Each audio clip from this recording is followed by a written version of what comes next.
Hi friends, welcome to our channel ஸ்வனாஸ் entertainment. வாங்க இந்த தைவானிஸ் டிராமாவோட செகண்ட் பார்ட் பார்க்கலாம். லாஸ்ட் பார்ட்ல ஹீரோவும் அவனோட கேர்ள் ஃப்ரெண்ட் லியாவும் கார்ல போயிட்டு இருக்கும்போது ஆக்சிடென்ட்ல லியா இறந்து போயிடுற. ஹீரோக்கு கண் பார்வை போயிடுது. காதலி இறந்த வருத்தத்துல தன்னை ஒரு இருட்டு வாழ்க்கைக்கு பழக்கப்படுத்துகிற ஹீரோ அவனோட பழைய சந்தோஷத்துல மொத்தமா குழி தோண்டி புதைச்சிட்டு ஏதோ வாழணுங்கிறதுக்காக வாழ்ந்துட்டு இருக்கான். தான் ஃப்ரெண்டை மாத்தணுங்கிறதுக்காக ஜான் என்ன பண்றான், லியா மாதிரியே இருக்கிற நம்ம ஹீரோயினை கண்டுபிடிச்சு அவளை கேர்டேக்கரா வீட்டுக்கு கூட்டிட்டு வந்திருப்பான். இந்த பாட்டோட ஸ்டார்டிங்ல ஹீரோ ஹால உட்காந்து இருக்கவும் எதுக்குடா இந்த வீட்டுக்கு வந்திருக்கோன்னு தெரியாம திருத்திருன்னு முடிச்சிட்டு ஹீரோயின் முதல்ல இவனுக்கு உண்மையிலேயே கண்ணு தெரியல என்னன்னு செக் பண்ணிடலான்னு மெதுவா போய் அவன் முன்னாடி கையெல்லாம் நீட்டி பாக்குறான். அவங்க கிட்ட இருந்து ஏதாச்சும் ரியாக்ஷன் வருதான்னு. அவனா, மிஸ் சாரா விளையாடுறத நிப்பாட்டுங்க, என் ஃப்ரெண்டு என்ன சொல்லி உங்களை இங்க கூட்டிட்டு வந்தான்னு தெரியல, ஏதோ அக்ரிமெண்ட் எல்லாம் போட்டிருக்கதா சொன்னீங்கல்ல, அதை வேண்டாம் கேன்சல் பண்ணிக்கலாம். அக்ரிமெண்ட்டை பிரீச் பண்ணதுக்காக நான் உங்கள்கிட்ட அமௌண்ட் கூட கேட்க மாட்டேன். நீங்க இங்க இருந்து போறதுன்னா போலாங்க. ஐயா, நான் இப்ப போறேன்னு சொன்னேன். எனக்கு இந்த வீடு ரொம்ப பிடிச்சிருக்கு. என்ன சொல்றீங்க? இல்ல இல்ல, எனக்கு இந்த வேலை ரொம்ப பிடிச்சு போய் தான் இங்க வந்தேன். நான் சம்பளத்துக்காக வேலை செய்ய வந்து நினைச்சுக்காதீங்க சார், உங்களை கவனிச்சுக்கணுங்கிறதுக்காக ரொம்ப அக்கறையோட வந்த. நானும் நர்சிங் எல்லாம் படிச்சிருக்கேங்க. சரி, அப்புறம் உங்க இஷ்டம். ஆனா நான் கேட்காம நீங்க என் பக்கத்துல மட்டும் வந்து நின்றாதீங்கன்ட்டு அவன் அங்கிருந்து நகர்ந்து போக இவ பின்னாடியே போய், சார் இவ்வளவு பெரிய வீட்டுல நீங்க மட்டுமா இத்தனை நாளா தனியா இருக்கிறீங்க? உங்களுக்கு போர் அடிக்கலையா? யார் கூடயும் உங்களுக்கு பேசணும்னு தோணலையா?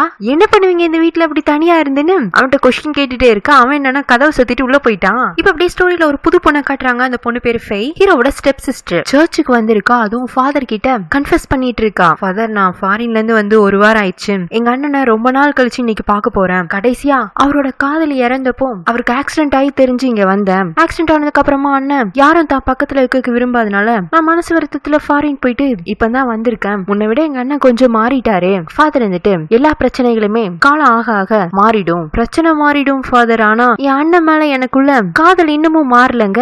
என்னது, உங்க அண்ணனை காதலிக்கிறியா? ஆமா, எங்க அண்ணனை எப்போ நான் சின்ன வயசுல பார்த்தனோ அப்பத்துல இருந்து எனக்கு அவரை பிடிக்க ஆரம்பிச்சிச்சு. நான் அவரை ஒன் சைடா லவ் பண்றேன். அண்ணன் தங்கச்சி லவ் பண்ண கூடாதுமா, நாங்க ஒன்னும் ரத்த பந்தம் கிடையாது. அவங்க அம்மா எங்க அப்பாவை கல்யாணம் பண்ணிருக்காங்க, அவ்வளவுதான். ஸ்டெப் சிப்லிங்ஸ் லவ் ஒன்னும் தப்பு கிடையாது இல்லங்க.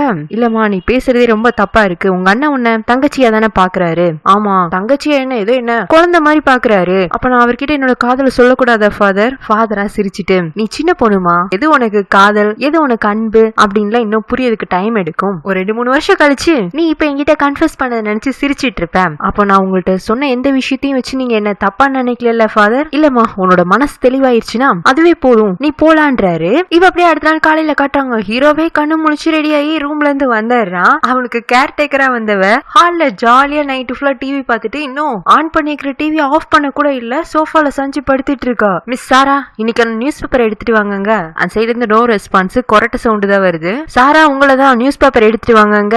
ஐயா, யாரையா அது, அதுக்குன்னவா விடிஞ்சிருச்சுன்னு இவ கண்ணு முழிக்க ஹீரோ பார்க்கவும், சார் நீங்களா? வீட்டுல இருக்கதே நம்ம 2 பேர் தான், வேற யாரும் வர போறாங்க, நியூஸ் பேப்பர் எடுத்துட்டு வாங்கன்னு சொல்லவும், எப்பவுமே அந்த வீட்டுல எல்லா பொருளும் வச்ச இடத்துல வச்ச மாதிரி இருக்கும். அப்பதானே இவன் கேர்ஃபுல்லா நடந்து போக முடியும். ஹீரோயின் நேத்துக்கு நைட்டு தூங்கணுங்கிறதுக்காக டீ டேபிள் எடுத்து நல்லா காலு கடியில போட்டு சாகவாசமா தூங்கி இருப்பா. இப்போ அவன் டேபிள் இடிச்சிட்டு காலை புடிச்சிட்டு சோஃபால உட்கார, இதுல இன்னும் டிவி வேற ஆஃப் ஆகாம இருக்கு. அதனால ரிமோட் எடுக்கலான்னு டீ டேபிள் மேல கைய வச்சா ஹீரோயின் நைட்டு ஃபுல்லா டிவி பார்த்துட்டு இருக்கலே நிறைய ஸ்நாக்ஸ் பாக்கெட்டை காலி பண்ணி இருக்கா. எதை தொட்டாலும் ஸ்நாக்ஸ் கவரா தான் இருக்கு. அப்படியே ரிமோட்டை கண்டுபிடிச்சு டிவி ஆஃப் பண்ணிட்டு, என்ன சாரா நியூஸ் பேப்பர் எடுத்துட்டு வந்துட்டீங்களா? எக்கனாமிக் செக்ஷனை ரீட் பண்ணுங்க. ஐயா, அது வெரி போரே அப்படிங்க, சொன்னதை மட்டும் செய்யுங்கன்னு சொல்லவும் இவ்வளவு ரீட் பண்ண ஆரம்பிக்கிறா. அதுல ஒரு பார்ட்ல ஹீரோ ரீசெண்டா அவனோட மாலுக்கு விசிட் போயிருந்திருப்பான்ல, அது பத்தின இன்ஃபர்மேஷன் வரவும் இவ, சார் நீங்க கூட நியூஸ் பேப்பர்ல வந்திருக்கீங்க, நேர்ல பாக்குறதை விட நீங்க நியூஸ் பேப்பர்ல ரொம்ப அழகா இருக்கீங்களே அப்படின்னு நியூஸ் பேப்பரை படிக்க விட்டுட்டு அவனையும் அவன் போட்டோவையும் கம்பேர் பண்ணிட்டு இருக்கா. சாரா, சொன்னதை மட்டும் செய்யுங்க.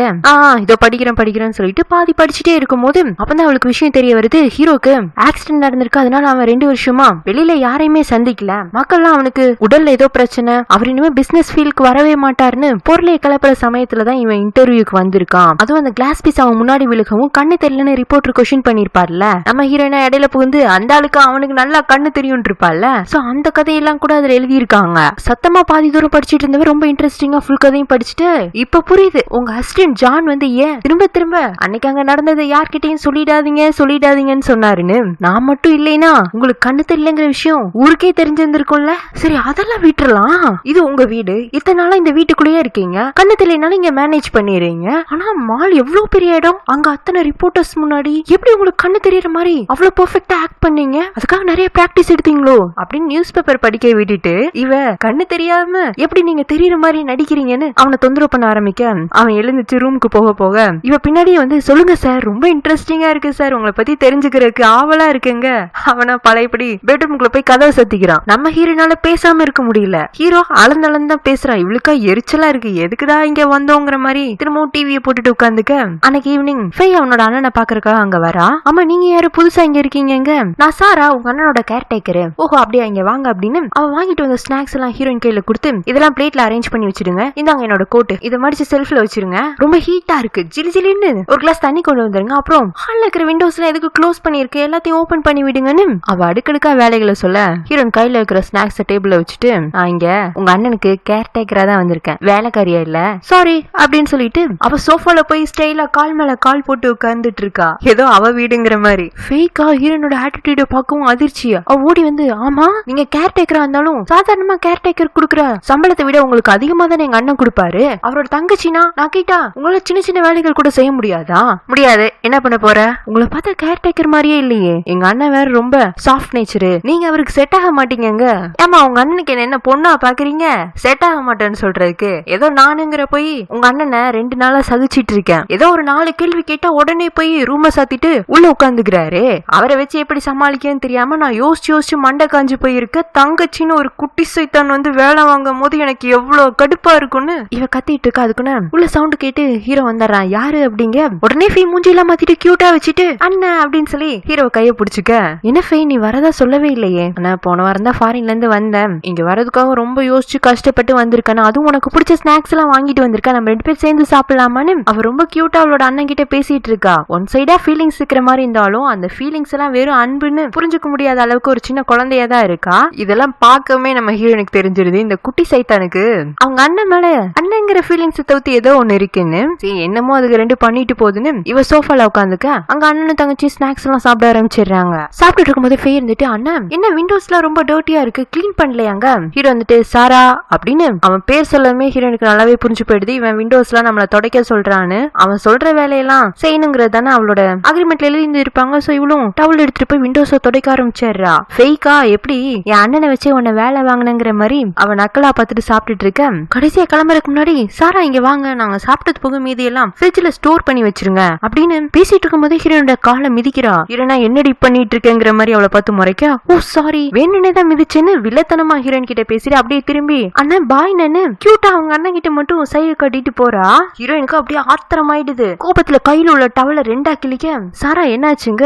ஒன்னும் ஆகல, டீ டேபிளையும் நிறைய குப்பை இருக்கு, அதை போய் துடைக்கணும்னு கையில இருக்கிற துணியை வச்சு ஃபெய்ம் உள்ள கோபத்தை ஃபுல்லாத்தையும் டேபிள்ல காட்டிட்டு இருப்பா. சாரா எல்லா வேலையும் மெதுவா பண்ணுங்க, இவனுக்கு தான் கண்ணு தெரியல, அப்புறம் நம்ம என்னெல்லாம் பண்றோங்கிறது இவனுக்கு எப்படி தெரியுதுன்னு அவ அப்படியே மெதுவா துடைக்கும் போது நியூஸ் பேப்பர் கார்னர்ல ஒரு காதலன் காதலிய கொன்னதா செய்தி இருக்கவும் அத சத்தமா படிக்கிறா. படிச்சு முடிச்சுட்டு, ஐயோ பாவம் அந்த பொண்ணு ஒரு காதலனா தேர்ந்தெடுத்தனால அவன் கையாலேயே செத்து போயிருக்கா, செத்து போன பொண்ணு அவன் தான் வாழ்க்கைன்னு நினைச்சிருப்பான், அவனே கூட இருந்து அவளோட உயிரை பறிச்சுட்டான், இதுக்கப்புறமா எப்படி அந்த காதலனால உயிரோட வாழ முடியும், தினமும் அவனை குற்ற உணர்ச்சி கொள்ளாது அப்படின்னு அவாட்டுக்கு புலம்பிட்டே இருக்க. அந்த குற்ற உணர்ச்சிங்கிற வார்த்தை ஹீரோவை குத்தி கிளிக்க ஆரம்பிச்சிருது. ஏன்னா அவனுமே அவன் காதலியை கொன்னதா தானே ஃபீல் பண்ணிட்டு இருக்கான். சார் இப்ப ஏதோ ஒண்ணு சொன்னீங்கல்ல, என்ன சொன்னீங்க? நானா இந்த நியூஸ் பேப்பர்ல உள்ள கதையை தான் சொல்லிட்டு இருந்தேன். ஒரு பொண்ணு சரியான வாழ்க்கை துணையை தேர்ந்தெடுக்கலைன்னா அவ தன்னோட உயிரையே பழி கொடுக்க வேண்டியிருக்கும்னு சொன்னேன். சரியா தானே சொன்னேன் சாருங்க? ஆமா ரொம்ப சரியா சொல்லிருக்கீங்கன்னு அவன் குடிச்சிட்டு இருந்த ஜூஸ கீழே வச்சுட்டு ஒரு மாதிரி பதட்டமா அங்க வந்து எழுந்திருக்க, என்ன சார் எதுவும் வேணுமாங்க? நீங்க நிறைய பேசுறீங்க, போயிடுங்கிறான். போங்கண்ணா எங்க போ சொல்றீங்க? இன்னும் இந்த வீட்டுல எனக்கு நீங்க ரூம் கூட அலோகேட் பண்ணி கொடுக்கல, நான் எவ்வளவு நாள் ஹால்லயே உட்கார்ந்துட்டு இருக்கிறது? இல்ல ஒரேடியா போ சொல்றீங்களா? நீ மொத்தமாவே போயிடலாம், எனக்கு நீ தேவையில்லைங்க. அதை யாரையா நீ சொல்றதுக்கு? நான் சொல்றேன் எனக்கு இந்த வேலை வேண்டாம், இப்பவே ரிசைன் பண்றேன். எங்க என் பெட்டி பிடிக்க கூட நான் பிரிக்காம தான் வச்சிருக்கேன்னு அவ கதை ஓரமா இருக்கிற சூட் கேஸ் எடுத்துட்டு அங்க இருந்து போயிடுறா. அப்போன திரும்ப ஹீரோ அவனோட ரூம்குள்ள வந்து அந்த குற்ற உணர்ச்சிங்கிற வார்த்தையை தான் திரும்ப ரீவைண்ட் பண்ணி பாத்துக்கிறான். அவன் அடிக்கடி அந்த ரூம்குள்ள போய் கூட அடைஞ்சுக்குவான்ல, அந்த ரூமையே அவனுக்கான சிறை தண்டனையா நினைச்சிட்டு தான் உள்ள இருக்கிறான் இருக்கு. இப்பவுமே இது எனக்கான தண்டனை தான், நான் அனுபவிச்சுதான் ஆகும்னு புலம்பிட்டே ரூம்குள்ள உட்காந்து இருக்கிறவன், இல்ல இந்த தண்டனை எனக்கு பத்தாது, நான் பெரிய பாவம் பண்ணிருக்கேன், இதுக்கு நான் இன்னும் பெரிய தண்டனையா கொடுத்துக்கணும்னு அவசரமா அவனோட டேபிள்ல இருந்து கார் சாவி எடுக்கிறான். பார்க்கிங் ஏரியாவுக்கு போய் தட்டு மாதிரி காரை ஸ்டார்ட் பண்ணிடுறான். போதும், இதுக்கு மேலே என்னால இந்த குற்ற உணர்ச்சியில வாழ முடியாது, நான் உன்கிட்டயே வந்துறேன் இல்லையா அப்படின்னு காரை வேகமா ஸ்டார்ட் பண்ணி ஓட்டிடுறான். ஆனா அவன் வீட்டை சுத்தி தோட்டமா இருக்கும்ல, அதுல சகதியில கார் மாட்டிக்குது. இவன் எதிர்பார்த்த சாவு இவனுக்கு இப்பவுமே கிடைக்கலையாட்டு இருக்கு. அதுக்கும் அவனுக்கு அவன் மேலதான் கோவம் வருது. ஏலியா என்ன மட்டும் நீ தனியா விட்டுட்டு போன, என்னையும் கூட்டிட்டு போயிருந்தேன்னா எனக்கு இப்படி ஒரு நரக வேதனை கிடைச்சிருக்காது இல்ல, வாழவும் முடியாம சாகவும் முடியாம உன்னை மறக்கவும் முடியாம ஏன் எனக்கு இந்த கொடுமைன்னு விரக்தியில காருக்குள்ள உட்காந்து அழுதுட்டு இருக்கான். ஆக்சுவலா இவன் ரொம்ப டிப்ரெஷன்ல இருக்கானாட்டு இருக்கு. இருக்கு, அதை யார்கிட்டயும் காட்டிக்க விரும்பல. இங்க ஹீரோனோட வீட்டுல அவங்க அம்மா என்னடி போன வேகத்துல திரும்பி வந்துட்டு, நான் எங்க அம்மா திரும்பி வரணும்னு ஆசைப்பட்டேன், எனக்கு அந்த வீடை பிடிச்சிருந்தது, வீட்டை சுத்தி உள்ள இடம் பிடிச்சிருந்தது, அந்த வீட்டோட ஹால் கூட பிடிச்சிருந்தது. ஏன்னா நான் போன 48 மணி நேரமும் ஹால்ல மட்டும்தான் இருந்தேன். அந்த வீட்டுல எனக்கு பிடிக்காத ஆளு நான் யாருக்கு கேர்டேக்கரா போனனோ அவரைதான். அந்த ஆளெல்லாம் நம்ம கவனிச்சுக்கவே வேண்டாமா, அவரே எல்லா வேலையும் பாத்துக்கிறாரு. நான் போனதுல இருந்து அவருக்காக பண்ண ஒரே விஷயம் நியூஸ் பேப்பர்ல 4 லைன் படிச்சு காட்டினது, அவ்வளவுதான். எனக்கு என்னமோ அந்த ஆளை பார்த்தா ஏதோ ஒரு தப்பு செஞ்சுட்டு அந்த வீட்டுக்குள்ள அடைஞ்சு கிடக்குற மாதிரி இருக்கு. ஏன்னா நான் எது பேசினாலும் பதிலே பேச மாட்டேங்கிறாருமா. என்னடி சொல்ற, அவ்வளவு மோசமானவனா? ஆமாமா, அந்த நைட் நேரம் கூட பாக்காம என்ன வீட்டை விட்டு போன்னு சொல்லிட்டாரு.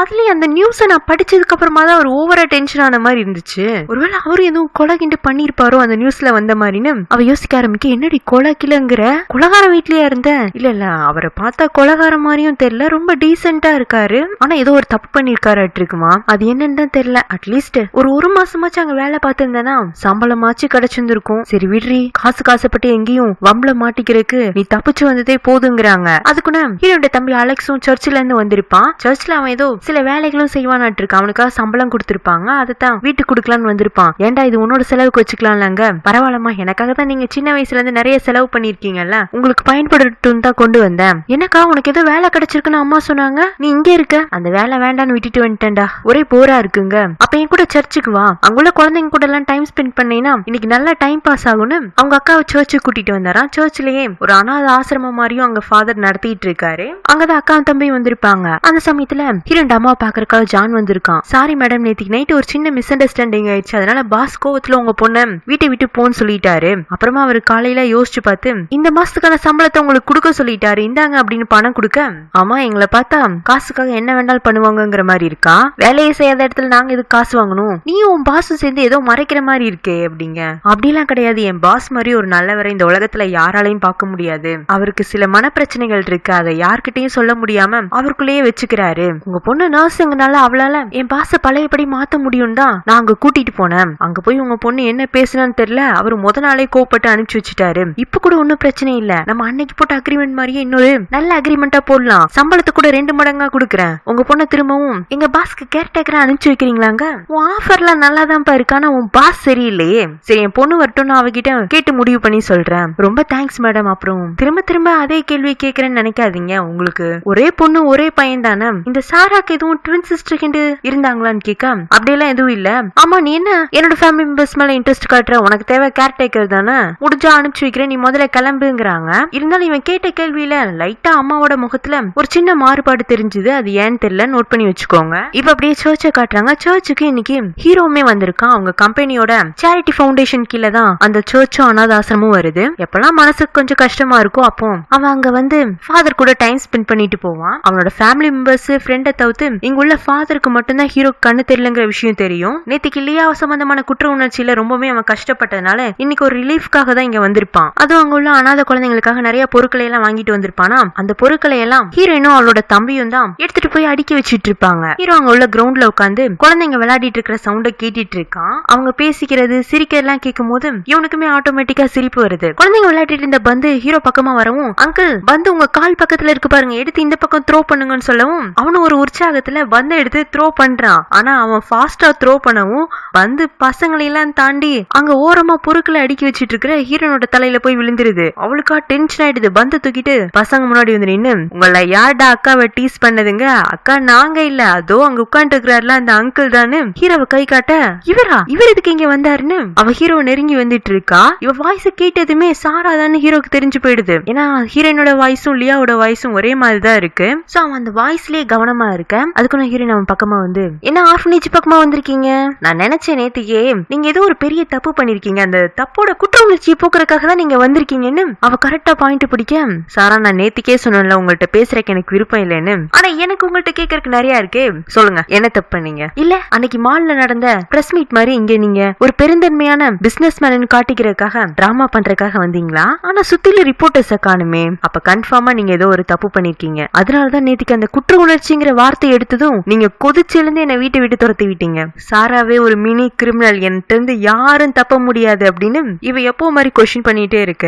அவன் பதில் சொல்லாமே இருப்பானா. அதுக்குன்னு அவளுக்கு கால் வரவும், எங்கேயும் தப்பிச்சு போயிடாதீங்க, நான் திரும்பவும் வருவேன், உங்கள்ட்ட கேட்க வேண்டியது நிறைய இருக்குன்னு அவ கால் பேச போயிடுறா. அதுக்குன்னு ஹீரோ அங்க இருந்து எழுச்சி நடக்க ஆரம்பிச்சிருந்திருப்பான். தட்டு மாதிரி ரோடு வரைக்கும் வந்துடுறான். ரோட்ல இந்த பக்கமும் அந்த பக்கமும் கார் போற சவுண்ட் கேக்குமா. உடனே இவன் நேத்துக்கு நைட்டு சூசைட் பண்ண ட்ரை பண்ணிருப்பான்ல, அது ஞாபகத்துக்கு வருது. சரி அவனாலதான் எதுவும் பண்ண முடியல, இப்ப ஏன் இங்க தனக்கு இறக்க ஒரு வாய்ப்பு இருக்கான்னு தேடி பார்க்க கூடாதுன்னு காரெல்லாம் சருசருன்னு போயிட்டு இருக்கிற ரோட்ல அப்படியே மெதுவா நடக்க ஆரம்பிக்கிறான். அதுக்குன்னு ஹீரோயின் கால் பேசிட்டு வரவும் என்னடா சர்ச்சில் ஹீரோவை காணுமேன்னு தேடிட்டு இருக்கா. அப்ப வந்துட்டு ஃபாதர் என்னமா சாரா தேடுறேங்க, இங்க தியான்னு ஒரு பிசினஸ் மேன் வந்திருந்தாருல, அவர் எங்கன்னு கேட்க உனக்கு அவர் தெரியுமாமா, நான் அவரோட வீட்டுல தான் கேர் டேக்கரா 2 நாள் வேலைக்கு போயிருந்தேன். ஓஹோ அப்படியாமா, அவர் ரொம்ப நல்ல மனுஷன், நம்ம ஆசிரமத்துக்காக நிறையவே செஞ்சிருக்காரு. முன்னெல்லாம் அவர் இங்க வந்தாருன்னா சிரிச்சு சிரிச்சு பேசுவாரு, இந்த 2 வருஷத்துல ஏதோ 10 வயசு அதிகமானவர் மாதிரி தெரியறாரு, பேசுறதே இல்ல.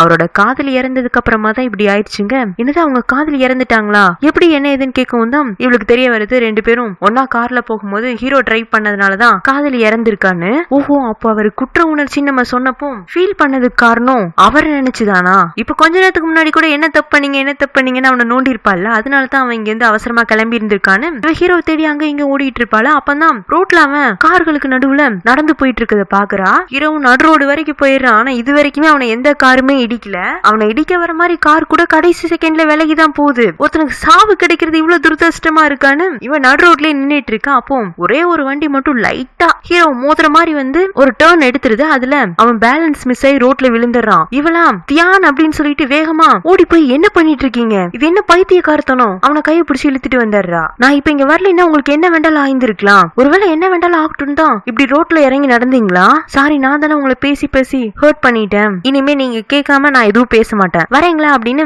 அவனை கூட்டிட்டு ஜான் கூட கிளம்பி பழையபடி அவன் வீட்டுக்கே வந்துடுறா. ஜான் அவங்க 2 பேரையும் தனியா விட்டு போயிடறானா. ஹீரோ வந்துட்டு சாரா நீங்க போலாம், நீங்க வேலை செஞ்சதுக்கான சம்பளத்தை ஆல்ரெடி நான் செட்டில் பண்ண சொல்லிட்டேன் அப்படின்னு அவன் கையாட்டி பேச வந்தா இவ அவன் கையில உள்ள காயத்தை பாக்குறா. ரோட்ல விழுகும் போது இவனுக்கு கையில அடிபட்டு இருக்க மாட்டிருக்கு. இவ உடனே ஃபர்ஸ்ட் எய்ட் பாக்ஸ் எடுத்துட்டு வந்து அவனுக்கு மருந்து போட ஆரம்பிச்சிடுறா. இவ்வளவு பெரிய காயம் இருக்கு நீங்க சொல்லவே இல்ல, என்கிட்ட சொல்றதுக்கு விருப்பம் இல்லை, என்னால ஜான் கிட்டே சொல்லிருக்கலாம்ல அப்படின்னு மருந்து போட்டுட்டு இருக்கும் போதே வலிக்குதான் கேட்க அவன் எந்த ரெஸ்பான்ஸும் பண்ண மாட்டேங்கிறான். ஆனா வலிக்குதுங்கிறது இவளுக்கு நல்லாவே தெரியுது. ஏன் எந்த ரியாக்ஷனையும் காட்ட மாட்டேங்கிறீங்க, அப்படிலாம் காட்டக்கூடாதுன்னு உங்களை நீங்களே கட்டுப்படுத்தி வச்சிருக்கீங்களா, ரொம்ப பெயினா இருந்தா சொல்லலாம், நான் ஒன்னும் தப்பா எடுத்துக்க மாட்டேங்க. சாரா உங்கள்ட்ட பிடிக்காதே எனக்கு இந்த விஷயம் தான், நான் எந்த கேள்விக்கெல்லாம் பதில் சொல்ல விரும்பலையோ அந்த கேள்வியை தான் நீங்க தொடர்ந்து என்கிட்ட கேக்குறீங்கன்னு அவன் எழுந்து ரூம்குள்ள போறான். அவன கேள்வி கேட்டா அந்த ரூம்குள்ள போய் அடைஞ்சுக்கிறாருப்பா. அங்க என்னதான் இருக்குதோன்னு சொல்லிட்டு இவ யோசிச்சுட்டு இருக்கா. அது எப்படி இவ்வளவு கலவரத்திலையும் கரெக்டா அவர் ரூமுக்கு போய் சேர்ந்தாரு, அவருக்கு கண்ணு தெரியலங்கிறது அவரே சொன்னாதான் மத்த எல்லாருக்கும் தெரியும். அந்த அளவுக்கு மனுஷன் சில சமயம் ரொம்ப ஸ்டெடியா இருக்காரு, கண்ணு தெரியாம இருக்குது எவ்வளவு தூரம் கஷ்டமா இருக்கும் அப்படின்னு இவ யோசிச்சுட்டு பக்கத்துல இருக்கிற ஒரு கர்ச்சீஃப் எடுத்து இவ கண்ணை இவளே கட்டிட்டு அந்த வீட்டுக்குள்ள நடக்க ஆரம்பிக்கிறா. எந்த பக்கம் நடந்தாலும் ஏதோ ஒரு இடத்துல போய் மோதிக்கிறா. இதுல ஹீரோனுக்கு வேற இருட்டுன்னா பயமா, கண்ணை கட்டினதுக்கு அப்புறமா அவளால எந்த ஒரு பொருளையுமே கூட சரியா ஐடென்டிஃபை பண்ண முடியல. ஒரு கட்டத்துல அவளே டயர்ட் ஆகி நம்மளால முடியாதுப்பா, எப்படி இவரால இப்படி ஒரு வாழ்க்கையை வாழ முடியுது, அதுலயும் தன்னால வெளிச்சத்தை பார்க்க முடியும்னு தெரிஞ்சிருந்தும் இவரே எப்படி இருட்டுக்குள்ள தள்ளிக்கிட்டாருன்னு இவ யோசிச்சுட்டே போர் அடிக்கவும் டிவியை போடுறா. அதுல பேய் படம் வேற ஓடுது. படத்தை பார்த்துட்டு இருந்த பயத்துல இவளுக்கு பாத்ரூம் வேற கிரவுண்ட் ஃப்ளோர்ல இருக்கிற பாத்ரூமுக்கு போறா. அங்க போகவும் திடீர்னு வீட்டுல கரண்ட் கட் ஆயிடுது. ஏற்கனவே இவ்வளவு நேரம் இருட்டுக்குள்ள நடந்திருப்பா, பேய் படம் பார்த்தது, திடீர்னு இப்படி நடு ராத்திரில கரண்ட் கட் ஆகவும் இவ ஆண் கத்த ஹீரோ இன்னுமே அவனோட ரூம்குள்ள தூங்காம தான் இருந்திருப்பானாட்டிருக்கு. அவன் சவுண்ட் கேட்கவும் கரெக்டா இவ இருக்கிற பாத்ரூம்க்கு வந்துடுறான். என்னாச்சு சாரா, என்ன கீழே விழுந்துட்டீங்களாங்க, இல்ல எனக்கு ரொம்ப பயமா இருக்கு, இருட்டுனா எனக்கு ரொம்ப பயம் சாருங்க, இருட்டை பார்த்து இவ்வளவு தூரம் பயப்படுறீங்களா, கண்ணை முடிக்கோங்க, பயம் தெரியாது, கண்ணை திறந்துருந்தீங்கன்னா தான் எது இருட்டு எது விழிச்சோன்னு உங்களால உணர முடியும், கண்ணை மூடிட்டு எப்படி என்னால இங்க இருந்து வெளியில போக முடியும், நான் உங்களை கூட்டிட்டு போறேங்க. இவளும் கண்ணை முடிக்கிறாளா. ஹீரோவை கையை பிடிச்சிட்டு பாத்ரூம்ல இருந்து ரைட்ல 5 ஸ்டெப் எடுத்து வச்சா கிச்சன் வந்துருங்கிறான். இவளும் கண்ணை மூடிட்டு அவன் சொன்ன மாதிரி 5 ஸ்டெப்ஸ் எடுத்து வைக்கிறா. கிச்சன் வந்துட்டாங்க. கிச்சன்ல நேரா 5 ஸ்டெப்ஸ் நடந்தோம்னா வாட்டர் டேப் இருக்கு, அதுல எப்பவுமே கிளாஸ் இருக்கும். டேப் ஆன் பண்ணி விட்டுட்டு 10 கவுண்ட் பண்ணீங்கன்னா கிளாஸ்ல 60% ஆஃப் வாட்டர் ஃபுல்லா இருக்கும். இப்ப ஃபுல் ஆயிடுச்சு, எடுத்து குடிங்கன்னு சொல்லவும் அவளுக்கு குடிக்கிறா. இப்ப அப்படியே பேக்வேர்ட்ல திரும்பவும் நடந்து போய் லெஃப்ட்ல நேரா 10 ஸ்டெப்ஸ் எடுத்து வச்சோம்னா ஹாலுக்கு வந்துடலான்னு ஹாலுக்கும் கூட்டிட்டு வந்து சோஃபாவை ஐடென்டிஃபை பண்ணி அதுல அவளை உட்கார வச்சிடறான். இப்ப கண்ணை திறந்து பாருங்க, இன்னும் வீடு இருட்டாதான் இருக்கான்னு கேட்க ஆமா இன்னும் கரண்ட் வரல, இப்போ உங்களுக்கு பயமா இருக்கா, நீங்க பக்கத்துல இருந்தா பயம் இல்லாத மாதிரிதான் இருக்கு, ஆனா திரும்பவும் அந்த ரூம்குள்ள போயிட்டீங்கன்னா பயம் வந்துரும் தான் நினைக்கிறேங்க, சரி நீங்க இங்கேயே உட்காருங்கன்னு சொல்லிட்டு அவன் கேண்டில்ஸ் தேடி எடுத்துட்டு வந்து அவளை சுத்தி கேண்டில்ஸ் எல்லாம் ஏத்தி வைக்கிறான். இவ்வளவு ஆச்சரியமா உங்களால எல்லா வேலையுமே செய்ய முடியுது, உங்களுக்கு கண்ணு இல்லைன்னு சொன்னா யாருமே நம்ப மாட்டாங்க, எப்படி நீங்க பிறந்ததுல இருந்து இவ்வளவு புத்திசாலியா தான் இருந்தீங்களா, இல்ல கண்ணு தெரியாதுக்கு அப்புறமா புத்திசாலியா மாறினீங்களாங்க. நான் புத்திசாலியா என்னன்னு தெரியல, ஆனா கண்ணு இருந்தப்ப நான் ரொம்ப வேகமா இருந்தேன், அப்ப நிறைய தவறுகள் நடந்துருச்சு, கண்ணு போனதுக்கு அப்புறமா இப்ப ரொம்ப நிதானமா இருக்கேன், சோ முன்ன விட என்னால நிறைய வேலைகளை தவறு இல்லாம செய்ய முடியுது, இருந்தாலும் சார் நீங்க இத்தனை நாளா இந்த உலகத்தை 2 கண்களால நாளா பாத்தீங்க? இந்த 2 வருஷம் மட்டும்தான் இவ்ளோ தனிமையா எதையும் பார்க்க விருப்பம் இல்லாம இந்த வீட்டுக்குள்ளேயே அடைஞ்சு கிடக்குறீங்க. உங்களுக்கு தனிமையா இருக்கிற மாதிரி எப்பவுமே தோணலையாங்க? தோணும். அப்பெல்லாம் நான் எதை கேட்கணும்னு நினைக்கிறேனோ அதை மட்டும் என் மனசுக்குள்ள திரும்ப திரும்ப ரீவைண்ட் பண்ணி பாத்துக்குவேன். அப்ப என்னால தனிமையை ஃபீல் பண்ண முடியாது. அப்படி உங்க மனசுக்குள்ள திரும்ப திரும்ப யோசிச்சு பாக்குற மாதிரி என்ன ஸ்வீட்டான மெமரி இருக்குங்க. ஒரு பாட்டு இருக்குன்னு சொல்லிட்டு அவன் அந்த பாட்டை சொல்லவும், இந்த பாட்டா, இது எனக்கு ரொம்ப ஃபேவரட் பாட்டாச்சேன்னு அவ பாட ஆரம்பிச்சாரா. அது லியா பாடின பாட்டு தான். முதல்ல ஹீரோயின் இந்த பாட்டை பாடும் போது தானே அவன் பாத்ரூமுக்குள்ள போய் எட்டி பார்த்திருப்பான் அவள. இப்பதான் ஹீரோயினுக்கு புரிய வருது அன்னைக்கு ஏன் அவன் அந்த கிளாஸ் விண்டோ முன்னாடி அப்படி வெறிச்சு தன்னை பாத்துட்டு இருந்தான்னு. இவ கரெக்டா பாட்டு பாடி முடிக்கவும் கரண்ட் வந்துருதா. ஹை சார், கரண்ட் வந்துருச்சுன்னு இவ சந்தோஷப்பட அப்படின்னு சொல்லிட்டு இவன் இவ்வளவு நேரம் லியா பத்தின நினைவுகள்ல இருந்திருப்பான். அப்படியே எழுந்து ரூம்குள்ள போவானா. சார், நான் கேர்டேக்கரா உங்க பக்கத்துல இருந்தா உதவியா இருக்கிறத விட நான் ரொம்ப தொந்தரவா தான் இருப்பேன்னு நினைக்கிறேன். நான் வேணா போயிட்டுமாங்க? அவன் கொஞ்ச நேரத்துக்கு முன்னாடி இவ பாடினதை யோசிச்சு பார்த்துட்டு, இல்ல உங்களால முடியும்னா நீங்க இங்கேயே இருக்கலாம், எனக்கு ஒன்னும் ஆட்சேபனை இல்லைங்கிறான். ஹை, எனக்கு தான் இந்த வீடு ரொம்ப பிடிச்சிருக்கேன், நான் இங்கே இருக்கேன்னு அவ சந்தோஷப்படுறதோட இந்த பாட்டு முடியுது. இந்த பாட்டு உங்களுக்கு பிடிச்சிச்சுன்னா லைக் பண்ணுங்க, ஷேர் பண்ணுங்க, மறக்காம சேனலை சப்ஸ்கிரைப் பண்ணி பெல் ஐகானை பிரஸ் பண்ணி வச்சுக்கோங்க. Have a nice day. Bye friends.